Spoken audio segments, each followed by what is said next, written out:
بسم الله، اللهم صل على محمد. كيف العلمين عاملين ايه؟ يا رب تكونوا بخير وصحة وسعادة وغنى.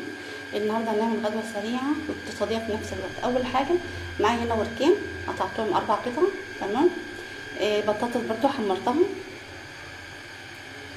بصل، طماطم، فلفل.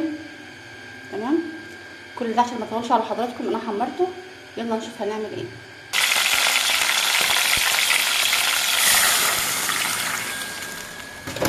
مبدئيا كده هي الفراخ طبعا ما استوتش، كل الحكايه ان ايه، خدت معايا لون. تمام.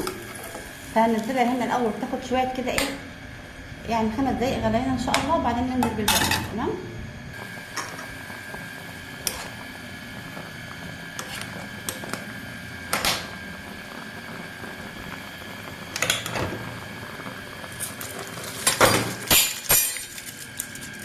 طبعا دي كوبايه رز معدى ربع كيلو. تمام.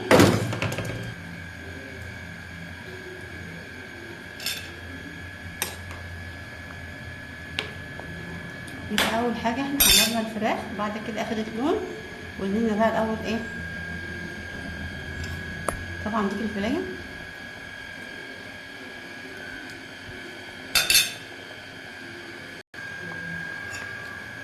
مش قادره بقى اوصف الريحه بقى، بسم الله ما شاء الله. جميل. اول حاجه طبعا الحاجات دي متوفره كلها في اي بيت. فلفل، طماطم، حاجات من دي. جربيها قد ايه هتعجبك ان شاء الله.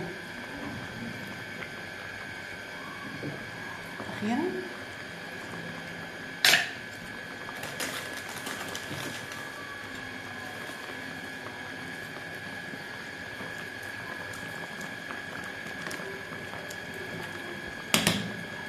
يلا بينا نطلع من عليه اول فتره السلام، وبعدين ايه، يلا نشوف. شايفين بقى الجمال والحلاوه، بسم الله ما شاء الله. طبعا بقى ايه، انا سايبه لكم ايه الحكم. شايفين بقى الجمال والحلاوه.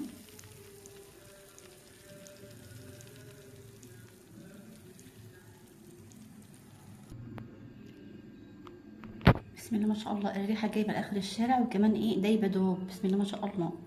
شايفين؟